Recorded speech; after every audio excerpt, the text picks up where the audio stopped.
رسول پاک علیہ السلام کی بارگاہ میں حاضر ہو کے ایک شخص نے کہا تھا حضور دل بڑا ڈاڈا ہو گیا، اور صحابہ محسوس کرتے تھے، صحابہ اس بیماری کو سمجھتے تھے، یا رسول اللہ دل سخت ہو گیا، کیا کروں؟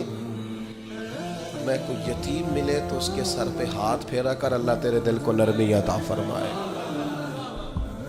یتیموں کے سروں پہ ہاتھ رکھا کر، قلب نرم ہوگا، دل نرم ہو۔ دیکھیں اللہ تعالیٰ نے حضور کو حوصلے کا پہاڑ بنایا ہے۔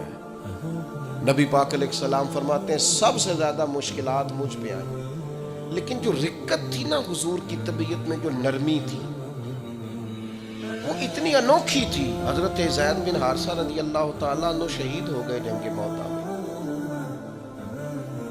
نبی کریم علیہ السلام ان کے گھر آئے، حضور صبر کا درس دینے والے، 500 کے قریب کم و بیش احادیث و آثار آپ کو ملیں گے صبر کے عنوان پر، 100 کے لگ بھگ آیات ملیں گے، حضور صبر کا درس دینے والے۔ لیکن کریم ان کے گھر گئے، ان کی بیٹی سرکار کے سامنے حاضر ہوئی تو بیٹی باپ کی یاد میں رو گئی۔ حضرت سعد بن عبادہ کہتے میں بھی حاضر تھا، بیٹی روئی تو حضور بھی رو گئے۔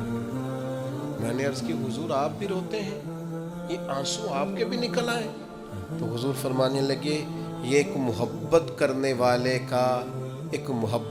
والے کے لیے اظہار محبت ہے، یہ جو آنسوؤں کا نکل آنا، یہ جو دل کا نہ، بلکہ حضرت سعد بن عبادہ ایک دفعہ بیمار ہو گئے تھے تو نبی کریم ان کو بیماری میں دیکھنے گئے تو ان کو بیمار دیکھ کے حضور رو پڑے، یار یہ حالت ہو گئی ہے اس کی۔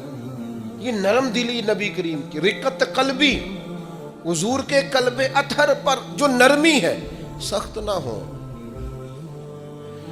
ڈاڈی زندگی نہ گزارو۔ اشداء علی الکفار، کافر کے لیے سخت ہوں گے، رحماء بینہم، آپس میں تو مہربان رہ کے وقت گزارنا۔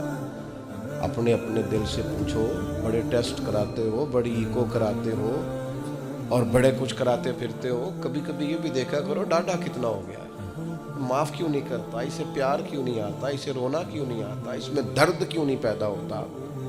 یہ بھی تھوڑا سا دیکھا کرو کہ اس کا معیار اس حوالے سے اتنا سخت کیوں ہو گیا ہے، اس میں نرمی نہیں آتی، کسی کے لیے تڑپتا ہی نہیں، وہ بھی کوئی دل ہے کہ دل ہو اور تڑپ ہی نہ ہو۔